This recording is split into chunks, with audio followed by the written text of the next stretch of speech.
to you. It's Take Two with Jerry and Debbie getting underway here on a Tuesday as we close in on the beautiful solemnity of the celebration of the birth of our Lord Jesus Christ. It is so good to have you with us. I'm Jerry Usher along with Debbie Georgiani. We have the show team in place, Rich, Jeff, and Ryan. And Debbie, what we're going to do, I believe we have decided, is we're going to do, sometimes we do a show and it has so much input and activity on the phones from our listeners that we decide to do a part two. But we're deciding right now, we're going to do kind of not a part two of today's topic per se, but really kind of a two-part series here on different Holiday things that people blues. go through during the holidays. Yeah. Yeah, being alone for the holidays, the holiday blues, estrangements in families, disconnected. You feel disconnected. You're miles apart from your loved ones. Your children have moved away. You get the picture, folks. But today we're going to focus on spending the holidays alone. This is the first part of this series. I like the way you said that, Jerry. It is a series, and I think it's important that we address it because so many of us deal with it on some level. And so if you're spending the holidays alone this year, call in, share with us what that feels like, what maybe you need from all of us by way of support. We want to hear from you. 833-288-EWTN. That's 1-833-288-3986. I hope I got that right, Jerry. Yeah, and as a member of the Take Two family, of course, we are always connected with one another. We hold one another up in prayer, all the time. So you're not really alone, and of course, God is with you and your guardian angel. But just physically, in the physical space, maybe in your home, maybe you've gone from, used to be these robust family holiday celebrations, and now you're more or less alone because, maybe your spouse died, your kids are grown and gone, whatever. Maybe you've never really had a lot of family or friends to celebrate the season with. And I got to thinking, Debbie, there might be some people who just simply prefer to be alone? Alone, yes, but alone with a purpose, to really drink in the beauty and the sublimity of the season to maintain a quiet, reflective environment. I think some people might be able to say that that's what they do. You weren't meaning that literally, not drink in, right? No, it's figurative. Drink in, I'm soak in, you. drink in, yeah. You got to keep this holiday cheer. I'm telling you, you can get really down during the holidays. It's very easy to do because, there's such a buildup, Jerry, and there's all this, push to get to Christmas, right? And then after, I think you said it yesterday, Jerry, when we were prepping for the show.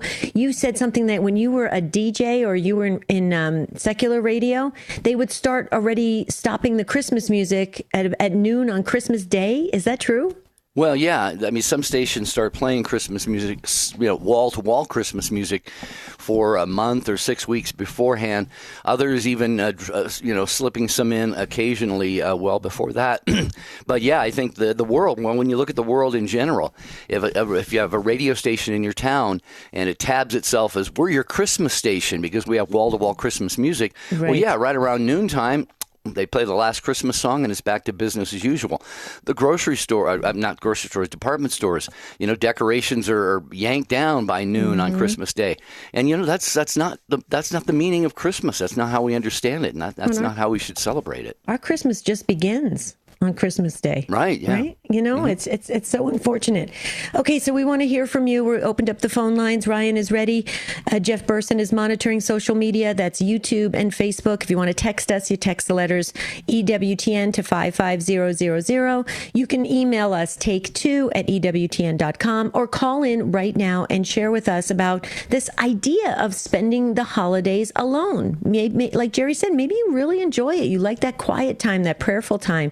Just that time of just that joyful bliss of the holiday without all the pressure, all the stress, all the family dynamics. That's understandable. Maybe you're really missing all that commotion and the kids ripping the presents open and the wrapping paper all over the floor. Maybe you miss that and you want to talk about that as well. We need to hear from you. So fill up those phone lines. You always do at 833-288-3986. And another way to look at this too is maybe you have friends or neighbors. They invite you in to maybe Christmas dinner or something, and that's a beautiful gesture on their part. But it doesn't take the place, doesn't fill the hole that you have maybe for missing family or something. So maybe you feel lonely in the midst of other people. It's very very possible that you are included in holiday activities, but you still feel a little bit alone or lonely. Here's something. Maybe you don't have a lot of things going on in your house. Maybe you are alone, but really right next door or right across the street, cars are coming and going and the lights are on and people are, carrying in the turkey they cooked at home and they're going to carve that up among, all the people who are over there. Or maybe you watch the TV commercials, Debbie, are so they're so ideal world-like. They present this ideal world to us where you've got 20 people gathered around the holiday table and it's all smiles, and we know that's not really reality in every case, but does watching some of that stuff maybe make you feel a little bit more like you wish you had people around? Mm-hmm. So, can I just say something? This is kind of off the subject, but were you up last night on the latest news about the Hallmark Channel? That really bums me out. Did you hear about that? No, I didn't hear about it. I saw it so briefly, but it caught my eye and it caught my attention, and I was just really disturbed by it. Something to the effect that they have a commercial on the Hallmark Channel of two females having a marriage ceremony, and so there was protests and some response, a lot of response to the executives to say, please pull that ad. That's not appropriate because, children are watching and things are happening and we don't, this conservative side came forth and so they pulled the ad. But now the other folks who are pro for this pushed back, and now Hallmark has reinstated the ad. So it's interesting to me, Jerry, how this happens when, it's kind of like voices are so silenced, just to try and maintain some sense of purity and modesty and stuff, even in just, because it may not be age appropriate for children to be seeing that. You know what I'm saying, Jerry? It just really bothers me. Yeah, I've seen 3 or 4 commercials for different businesses and corporations and they're very short. Little half a second clips of maybe 2 men together or 2 women together, and so we got to be on our toes with that kind of stuff. But today we're talking about, are you alone or lonely, or how do you manage to get through the holidays if that is your situation? 833-288-3986. The wisdom of Mother Angelica. Isn't it awesome that we today do not recognize his presence in the Eucharist? Is it because we really don't go to him in humbleness of heart and say, Lord, I don't believe, help my unbelief. Lord, I want to see you. I want to recognize you. I cannot live without you. Are we saying that? EWTN. Live truth. Live Catholic. I'm Jerry Usher. And I'm Debbie Georgiani. We want to tell you about the Inspired by Faith Book Club. Join us as we gather together and read a featured inspirational book each month and engage in meaningful discussions together. Want to participate? The details are simple and can be found at jerryanddebbie.com by clicking on the Book Club tab. Invite your friends and let's spend some quality time in fellowship with the Inspired by Faith Book Club at jerryanddebbie.com. Catholic radio, I believe, is the greatest tool for evangelization that the church has today. And I know this because we hear from people all over the world that tell us all the time they came to faith in Christ, in the Catholic Church, through Catholic radio. Guy that lives right next door to you, he might not ask you about your Catholic faith, but he'll ask us. He'll call in and say, tell me about the Catholic Church. Dr. David Anders thinks Catholic radio is important. So should you.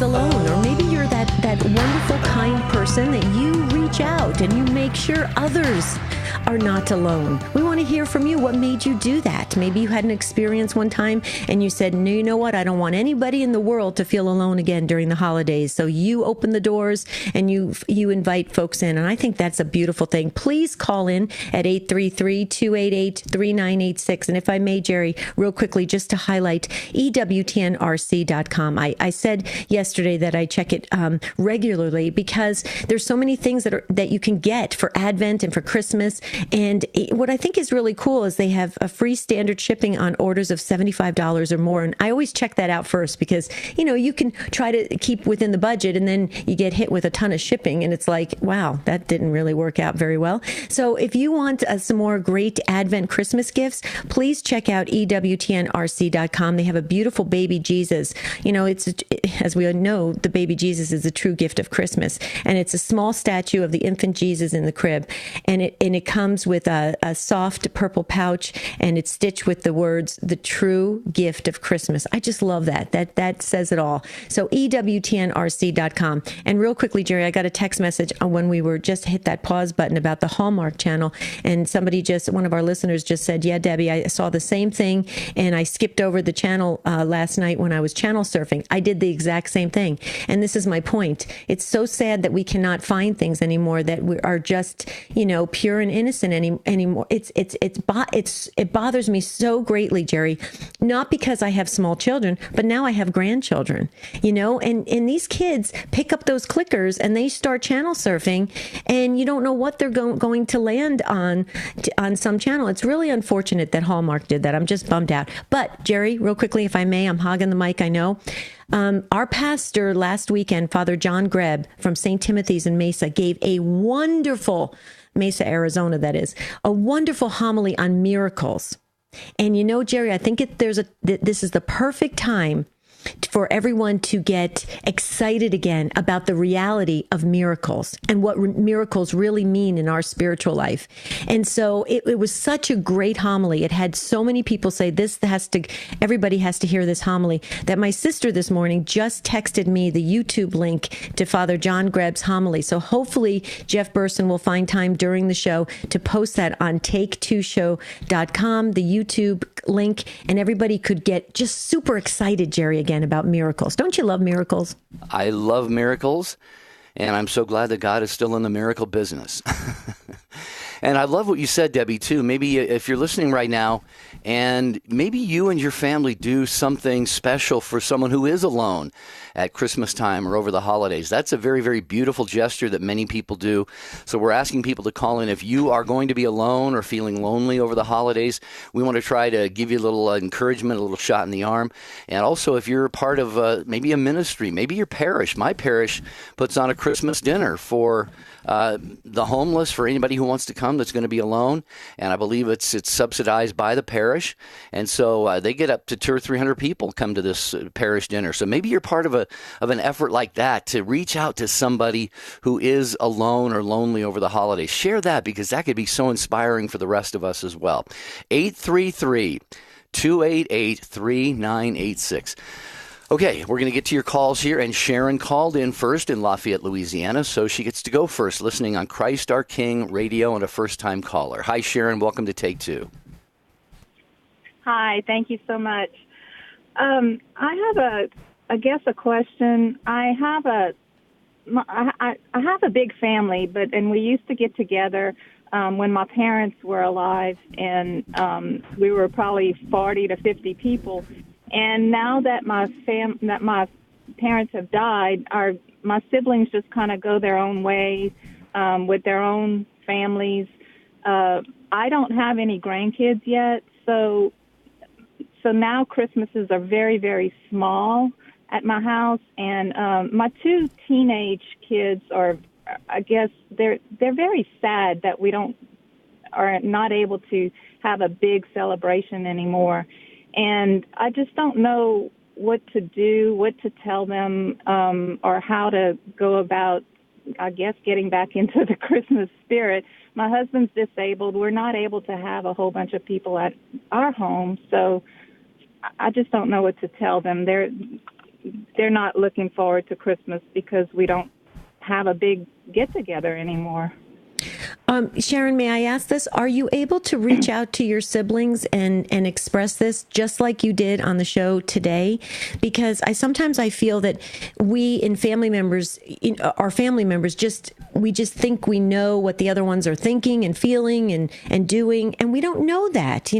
We've lost the beautiful art of constant communication, and I'm not saying that that's happening in your family, but when the parents have passed on, or even one parent has left this earth, things change, the dynamics change, and there has to be like a new set of kind of understanding or kind of ground rules of what's going to happen to the family now that those parents have fulfilled their duties here on earth and their purpose here on earth and went home to meet the Lord. Have you had one of those kind of family meetings and said, guys, we need to recreate this? What do you think?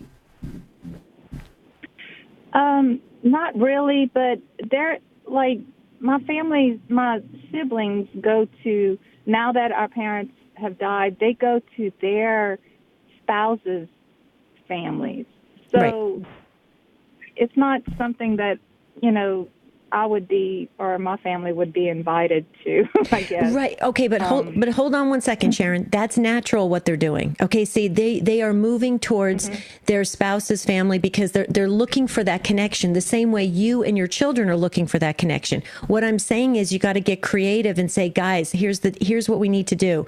You go to your family celebrations, and then we have this special time where we all get together because my children are craving this. I'm craving this. Even if you're not craving it, do it for us. I think you got to get creative. I remember back in the day having 3 and 4 Christmas celebrations in one day, running to the in-laws' house and then running back to my house and then running to my siblings' house. And you do that because it's necessary to keep everybody feeling in that spirit, and rightly so. There's plenty of time during the day. You can, especially if people live, close enough in driving distance. If not, get creative and do something fun, even with virtually, even with Skype and FaceTiming, and just have a lot of fun somehow celebrating that in a new, unique way that you've never experienced before. That's what I was saying, Sharon, but I'd love to hear your comments, and I know Jerry has something probably much more important to say. No, go ahead, Sharon. No, I mean, that sounds good. That would be a good suggestion. Well, you know what, Sharon? My siblings are all scattered, literally across the country. Phoenix, Georgia, I'm in California, Seattle area. And, of course, my sister is deceased now. We used to always kind of gather at her house, of course, because she was the hostess with the mostest, as they say, and we all invaded her home. But it was usually the case that, 1 or 2 or 3 of us were not there. And so a number of years ago, and I know your parents, you said, are deceased, but my father was already deceased. But what we decided to do is we all said, let's find a place. Let's all get together this one time. And we had talked about doing it again, but my mother passed away. But maybe just one time, maybe just talk to your siblings and say, how about next year we all pick a place that's, easy enough for all of us to get to, rent a couple of houses if you have to do that, and do something like that. We did it also because my uncle, who was a priest, was getting up in age as well, and we just said we want to have just this one last Christmas where we're really all together. And I think it has been the last time we were all together. So maybe just a one-time thing, and who knows, something like that could catch on, Sharon. That sounds good. That sounds good. I think I'll do that. Yeah, not that it's cheap either, but we're going to pray for you, especially, with your husband being disabled and so forth. We're going to pray that God brings joys and surprises and miracles into your and your husband's Christmas this year and every year, because you sound like someone who really, you've got a heart for others, and you're just not in the position to maybe be as active and involved with family and other things like that during Christmas as maybe your siblings are. So we're going to pray that God will just pour out many graces and blessings upon you and your husband and your household, okay? Thank you. Thank you so much. Thanks, Sharon. Thank you for calling in and sharing that today. Helped a lot of people. We're getting some messages coming in saying, we get very creative every year, doing some creative things. Like when you feel like you're alone for the holidays, this was really interesting, Jerry. This just came in from one of our friends in Texas, said, that they developed this idea that they tell their teenage kids, each get to pick a movie, and we're going to watch different movies that relate around Christmas or something of that nature. That's really cool, kind of having a movie marathon and doing something different, other than just spending, 30 minutes opening gifts and eating. It's kind of nice to do that as well. So get creative, I always say. All right, here's the phone number, 833-288-3986.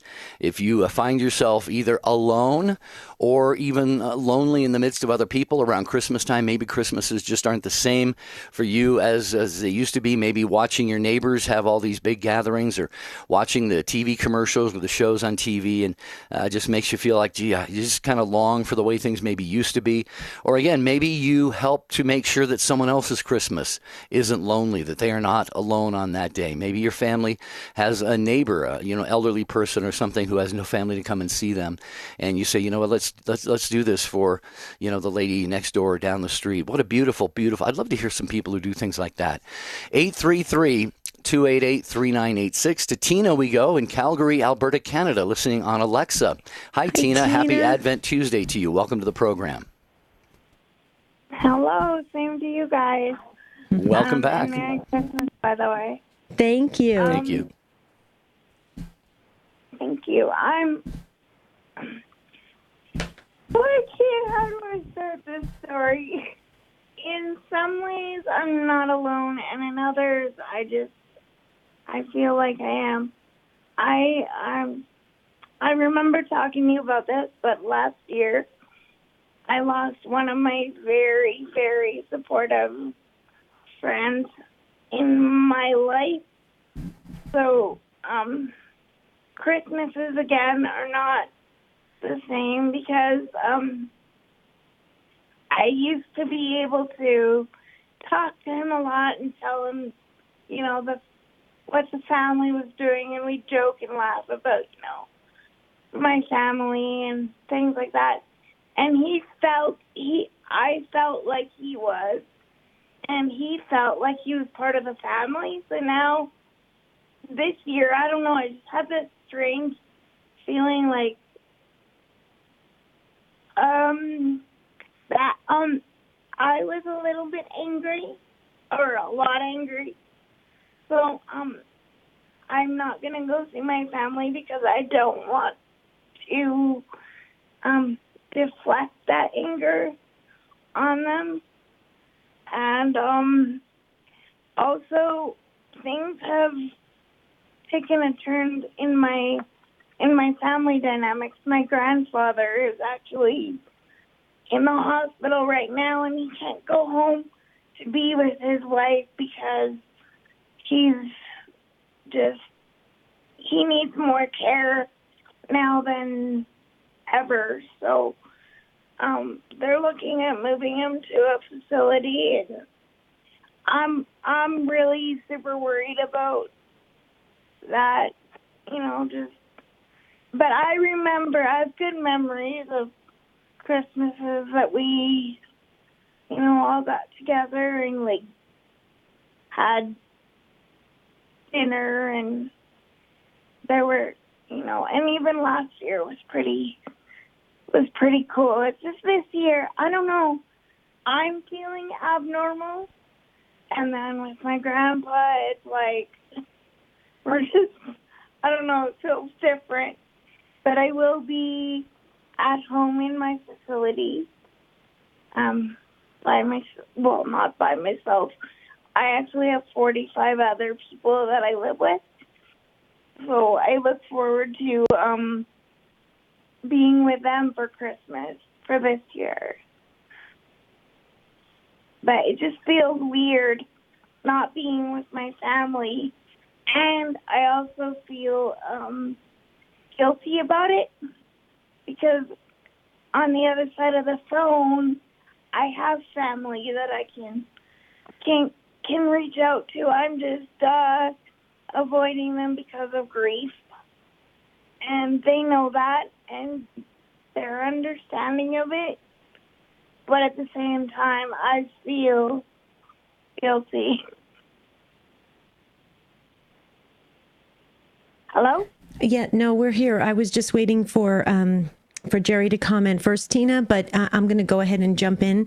You know, my heart breaks for you because you are such a beautiful soul, you know, and you have all of these things around you that you cannot really control. You know, they're happening. You talk about your friend and how you miss him, and your grandfather. And by the way, we are praying. We are praying. So you know that. I think you do, because you are so close to the Take Two family.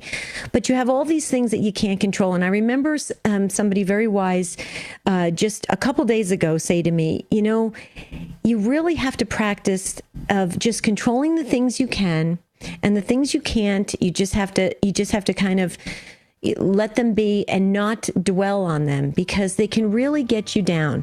And I'm not a therapist or a counselor, Tina, but I want to finish this thought for a moment, because I think it could help all of us. So hang on, Tina. We'll be right back on Take Two with Jerry and Debbie. We're talking about spending the holidays alone this year. We want to hear from you and talk through it. So please call in 833-288-3986.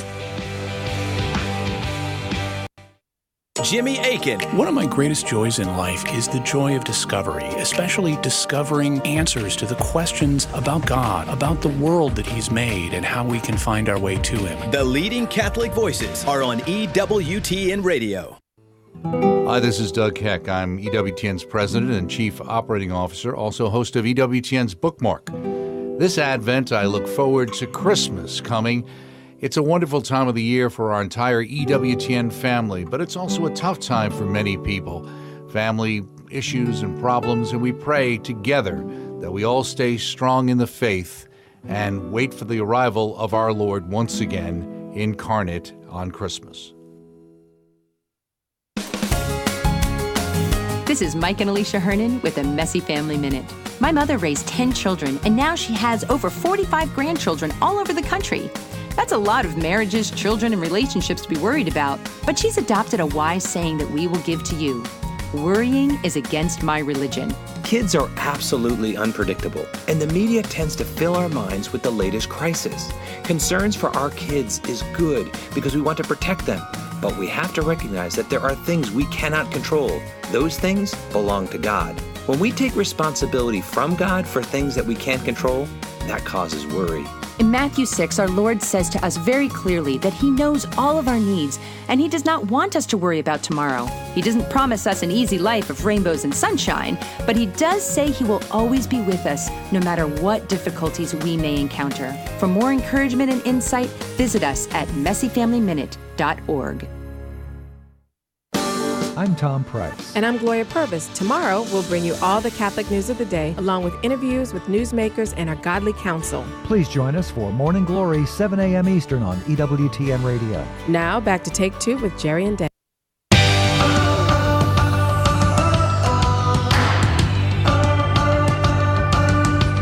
We're talking today on Take Two with Jerry and Debbie about being alone for the holidays and the feelings that are associated with that. And we're also getting a lot of comments coming in. We're speaking with our friend Tina in Calgary, and she was talking about the loneliness she feels because things around her have changed, and she has to adapt to that. She has to change with that. And Tina, I just wanted to go on and I want to hear your comments on this. You know, I really believe in my heart of hearts we get stuck in our wonderful memories that we have of the past. We can get stuck in the memories, the bad memories we have as well, right? But we replay those beautiful memories. Oh, I remember the time when, and you know, Christmas, we were all around the tree and we were, you know, singing Christmas carols and everybody was happy and, you know, and it was such a wonderful time. I never wanted it to stop. And then when things change, we're lost. We feel like, wow, you know, I want that back again. And I just want to say this, Tina, because you're a very spiritual person, okay? And you love your faith. And I just want to say this. I think there's a reason that happens to us. because it gets us to refocus and redirect our attention to where it should be, and that is on God. Think about it. If everything was so perfect here on earth, we would think this is heaven, right? We really need to be focusing on the future. And so I want to hear your comments about this, because I can relate to what you're talking to. And I just had an aha moment as you were talking, and I'm thinking, wait a minute, maybe this is just a wake-up call for all of us to get refocused. What do you think? I love that, and I love what you just said about being, what did you just, sorry, I was listening, but you said something about being refocused or whatever. Yeah, because God using situations. Right, God, right, because think about it. If go ahead, Tina. I really believe in my heart of hearts that since Harry's death, God has drawn me closer. And the reason I say that is because I'll phone my mom sometimes. She's like, how's it going? I'm like, oh, pretty good. She's like, I've never heard you talk like that. What? You take yourself there? Or what? Like, she doesn't say that, but I said, no, Mom. I said, listen, I said, the faith is the only way I know how to get to Harry, which connects me to life again. Right. And that's, right, go ahead. And I think that it does that to me every day. I have to, it's like a have to thing with me. I have to go to Mass every day, otherwise I start to get crazy. Why? Because I'm not connecting with Harry. Like, it's... Yeah, I see what you're saying. I need still that connection with him. Right. Well, but see, the good news is you are connected to your faith, and you are deep in your faith, and that's important.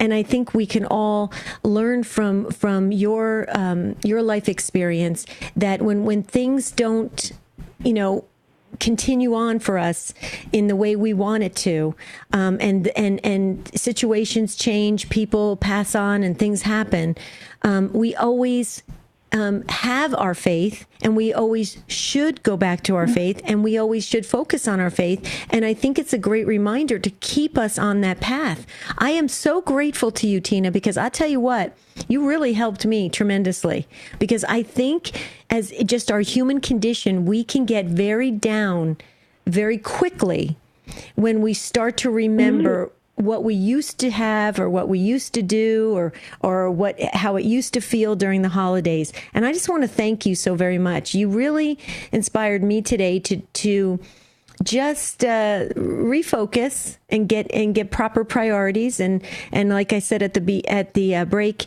Christ is the reason for the season, and getting back to the real main purpose. And so, Tina, I just want to thank you so very, very much. God bless you. You're just a beautiful soul, and we love that you're part of the Take Two family. So please have a wonderful rest of your Advent, and a beautiful, just a wonderful, happy Christmas for you, Tina. That's what I'm going to be praying for. So thank you so very much for joining this conversation today. Jerry Usher, we had a little bit of technical difficulty with him, but we're getting him back on. So he taped over, Tina, to wish you a Merry Christmas as well. So Tina, thank you.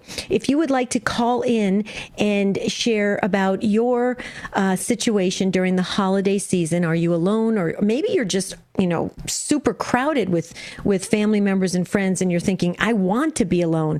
Call in 833-288-3986. And as you know, on this show, we don't have, we just say it like it is. We we are the real deal. Jerry and I, we try to just, whatever's on our minds and our hearts, we try to communicate to you so we can all grow in holiness.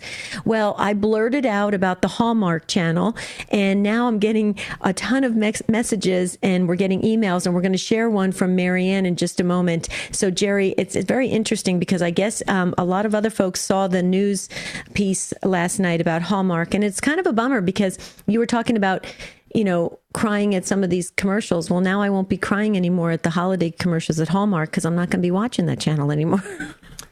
Well, yeah, and what it boils down to for me is, we realize that there are those in this world who are going to embrace, alternative lifestyles such as, some other than traditional marriage and so forth, same-sex marriage and all of that. My thing is here, it's kind of like the Chick-fil-A thing and now the Hallmark thing and all this. Statistics show, if I'm not mistaken, that the number of people who are same-sex attracted, it is still about 3%. The homosexual community would claim about 10%. In either case, I would think that they stand to lose more by doing this than they stand to gain by adding these into their commercials, at least in terms of sales to those who embrace the same-sex lifestyle. So, but see, it's a political correctness. Like you were saying with Hallmark, they went back to it, and then because of pressure, they ended up going back to their decision to go ahead and run these things. And I read part of that email from Marianne, and I didn't know that they were even going to go further than airing just commercials that promote that. So, yeah, maybe you want to share that. Yeah, I do want to share that, and we want to make sure we get to James because James wants to talk about the holidays, and then we'll share Marianne's email. We got kind of this dual topics going. But you know what? Life happens, and we've got to stay on top of things. I'm getting messages right now saying, tell us what happened with Hallmark Channel, and we'll continue that. James in Newhall, California. I don't know where that is on the EWTN app. What bigger city are you closer to, James? I never heard of your city. Okay, well, you heard of it now, Debbie, and also Merry Christmas to you and Jerry. Newhall, California is about 26 miles northeast of Los Angeles. Okay. It's right above the San Fernando Valley. In our city here has about 250,000 people. It's a sizable city. And I moved here in 1961 from New York City, and we had 3,000 people here. And let me tell you, it was culture shock. But anyway, I am calling because I have a few things to say about Christmas and about the difficulties that you can have at this time of year when you've lost a loved one or that kind of thing. Let me give a little background. I'm an 85-year-old New York City Italian Catholic. I am a fourth-degree Knight of Columbus, which has literally been my bulwark ever since I lost my wife on the 28th of December 6 years ago. And it's been difficult because we were married almost 60 years. However, that's the negative side. The positive side is I have 7 wonderful children, and 7 wonderful grandchildren, 4 children, and 2 great-grandchildren. And they have been a bulwark for me during this difficult time. I'm fortunate to have my oldest daughter living with me. She never married, and so we live together. And that's a help. But she also complains a lot that the family is not the same without the matriarch, my wife. And also that we just don't get together in the same way. As one of your other guests said, they just don't seem to gather like they used to. I attribute that to the fact that my wife is the heart of the family. And when she passed, that heart sort of stopped. And they the same thing. They will go to their individual in-laws and so forth. But they still have, on Christmas Day, my oldest son invites us to come over, and we do have a dinner with them and so forth. That's basically what I want to say. I have one request, however. I'd like the Take-Two family to pray for my son, Gerard. He was just diagnosed with stomach cancer, and he's taking treatments at USC Medical Center, but it's a serious situation. He's only 55 years old, and he has a 13-year-old son who I'm very concerned that should anything happen to him.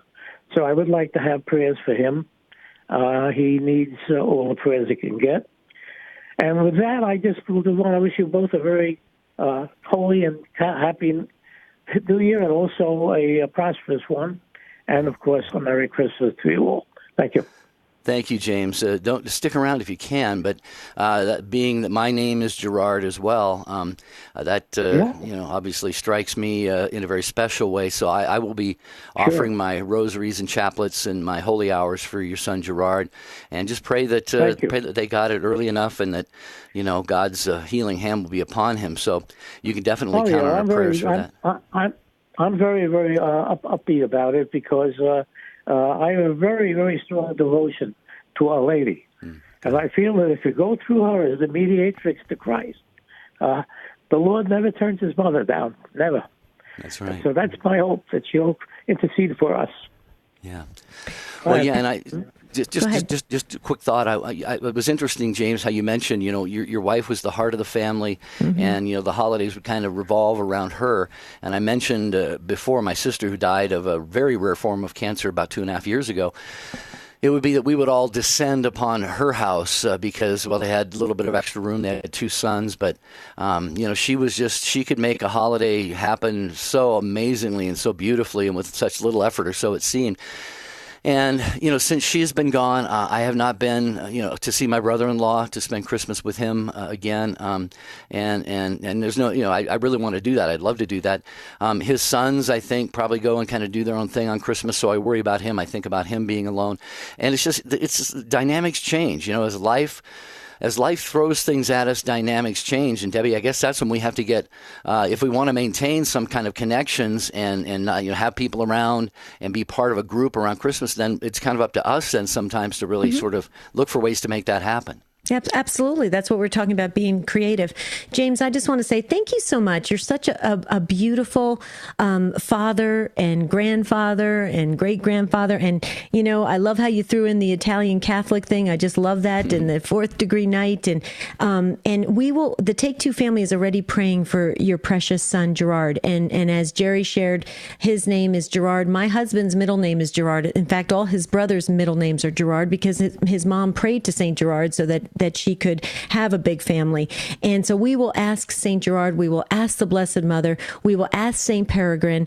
And James, if you can, ask your son Gerard, or even if you can get him, or maybe ask the Knights of Columbus, the council that you're associated with, if anybody has any first class relics, or second or third or whatever, even some prayer cards that have been touched to different saints, please get them to your son and have your son place them on his stomach and sleep with them. I heard this from Adam Bly, the religious demonologist, and he said that a lot of miracles are happening when we really get the saints very close to us physically.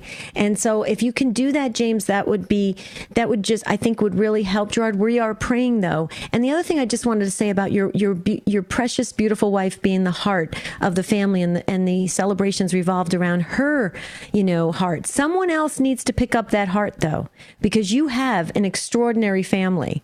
And that's amazing. So someone else has to be that heart. And I just wanted to ask this too. You said prayers for Gerard. Could you, can we add your wife's name to our book as well? We pray for the living and the deceased, and I think it would be nice. I added all of James's family, but I don't have your wife's first name.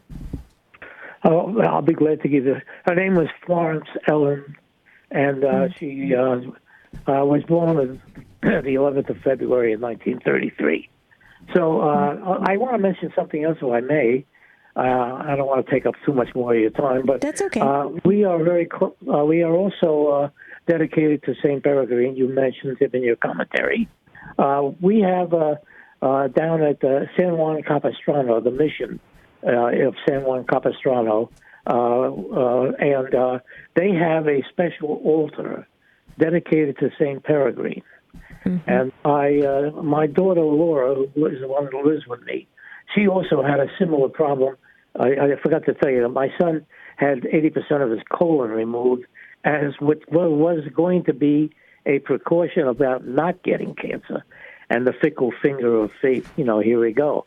But my daughter had exactly the same gene problem within the same framework, the same field of polyps that he did, hundreds of them. So she finally had them removed, and before the operation, which was back in this past April, we went to the mission at San Juan Capistrano, and we prayed at the altar of St. Peregrine, and we're convinced that he helped because she was in the hospital within our Wednesday for this very serious operation. She was home by Friday.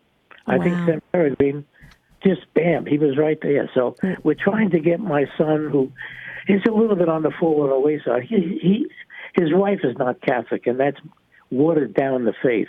He's received all the sacraments and so forth, the one that has cancer. And I'm praying also that he'll return to Holy Mother Church.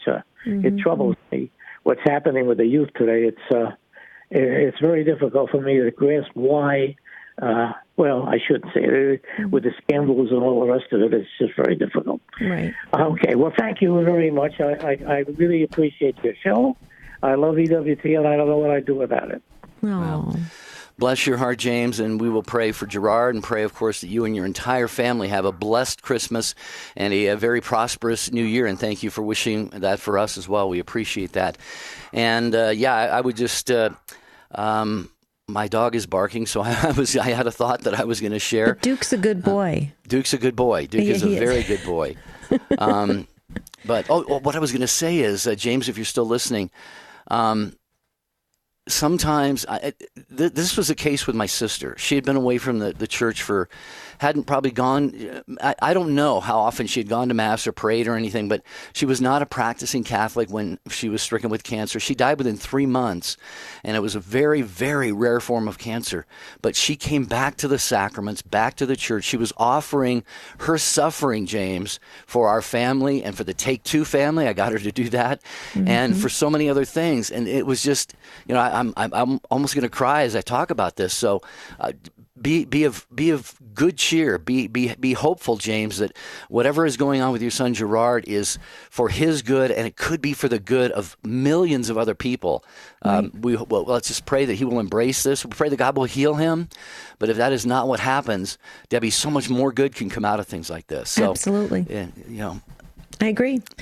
And I can see that you're getting emotional. And it's so true, because you saw a huge transformation happen in your sister Mary. And it can happen to all of us when we go through these crosses, these sufferings. So, James, God bless you for being a strong father in your entire family. It's amazing to hear you speak. And I think it just gets us all to realize the importance of our parents. So, James, thank you so very much. Your prayers have merit. Go ahead. Indeed. In fact, I was going to say, James, you alluded to the prayers of the Take Two family. Well, we had got an email from one of our listeners, Zach. I think it was just yesterday, yesterday on the 911 God I Need You Now show, and he said, "Dear Debbie and Jerry," he put you first. Thank you. He said, "Thank you for your prayers for my special intention." And this is a Take Two family. It's not me and Debbie doing all the praying here. It's all of you. Thank you for your prayers for my special intention yesterday. I just want to let you know that your prayers were answered in a very good way. God is still in the business of answering prayers and doing miracles and doing great things for his children. So, Zach, thank you thanks for the praise report. That's awesome. Yes. Oh, yes. We love that. Praise God. Marie in Dallas, please hold on. Please. We want to get to you. We will get to you. I want to just share Marianne's email real quickly, because we are getting just a flood of emails and texts coming in about the Hallmark Channel. So she said, "Hi, Debbie. I'm so glad you brought this up. I was so upset by this. Not only do they plan on showing same-sex commercials, they plan to air same-sex love stories also. I had to draw the line in the sand, and as sad as it is, I have to walk away from them. I used to love watching their movies, but I cannot support their new agenda. It really disturbed me. When I look online, there was a lot of flack written about the 1 million moms who were trying to stop Hallmark from doing this. They had submitted a 40,000 signature letter to Hallmark from moms who asked them not to do this, but it was ignored by the Hallmark Channel. It's just so sad." And she signs it, Marianne from Virginia. But you see, Jerry, it's almost like these small but very loud voices are controlling everything for us, and that's not fair, and it's not right, and it doesn't give us a chance to really be able to live out what we believe God is calling us to do. And I think this is really sad, but Jerry, we're hearing it every single day. Every single day something else is coming out where we're losing our voices, and that's not good. Okay, so I'm going to switch gears again. Marie has been waiting so patiently in Dallas, Texas, Guadalupe Radio Network, first-time caller. We have so many first-time callers. Marie, welcome to the show. Thank you. A little bit nervous. I've never spoken on the air before like this, but a good friend of mine, very good friend, texted me a minute ago and said, turn on the radio right now on EWTN, and I began to listen to the program, and I felt inspired to call in. First Christmases without family is difficult. In my situation, it's been a prayerful decision that I've made over the last, I'd say, year, most specifically the last 6 months. My family is beautiful and wonderful, and codependent as it can be, and enmeshed, and all the things that kind of go along with that. I don't like using those words. They feel like labels. And yet it is the truth, and there's touches of narcissism and other things. And I guess I would say that without any blame and without any bitter feelings towards them, I know my place. I've realized my place as the scapegoat over the whole of my life, frankly, and I'm in my mid-60s. And so I decided to call in because in a situation like this, there can be so much confusion for the one who takes the blame for things, not understanding why or how this happened really in a family dynamic, and seeing the rest of the members seemingly all very happy and getting along, and you're kind of always on the outside there, well included, but kind of not really welcome or whatever. And, this year, with the help of my spiritual director and a lot of prayer, it's become very clear through the Spirit that the best thing at this time is for me not to participate in that Christmas celebration this year. It's hard. I have, by the grace of God, have friends who've invited me, so I won't be alone. But my strings in that kind of codependent family are certainly not gone, and I pray about this and work on this a lot. And I feel there's likely others like me in this situation in their own lives. That I don't know, I just feel a great amount of courage through the Spirit to continue praying, but at least this year distancing myself. So that's really why I'm calling. That's kind of a nutshell picture. Well, I just want to say something real quick, and then Debbie has a thought. But you said exactly the first thing I was going to say is your voice is the voice of millions of people, Marie, right now. These are the life dynamics. Life isn't always, a Hallmark card, if I can put it that way, or a cute, 1950s Christmas movie or whatever. And it did take a lot of courage for you to do this. You're probably going to take a lot of flack. Maybe you already are. But thank God you have those friends to invite you over. And, they're not going to replace your family, but they could be like a second family to you. And hopefully that will blossom into something very, very beautiful and perhaps regular, or else maybe you'll get some of these things worked out with your natural family. But Debbie, I know you've got something you wanted to share. Well, a couple things, Marie. Thank you so much for making that. I'm happy your friend said turn on the radio right now, and I'm so thrilled that you were prompted by the Spirit to call in. And so we want to ask you or invite you if there's any way you can call back again tomorrow. We are doing this kind of a part 2 about being estranged from the family, and you made this conscious decision. I want to share something about my own personal decision as well, which is very similar to yours, Marie. If you can call back tomorrow, I'd really love to continue this conversation, because like Jerry said, this could potentially help millions. So if you would do that, that would be such a wonderful treat for us. You just call early. Ryan will put you at the head of the line. But Marie, thank you for that. This is important stuff we're talking about on Take 2. We're going to continue it, talking about being pulled apart from our family members during the holidays. That's on tomorrow's show. Be praying about that and join us tomorrow. Until then, have a beautiful and blessed day. See you real soon.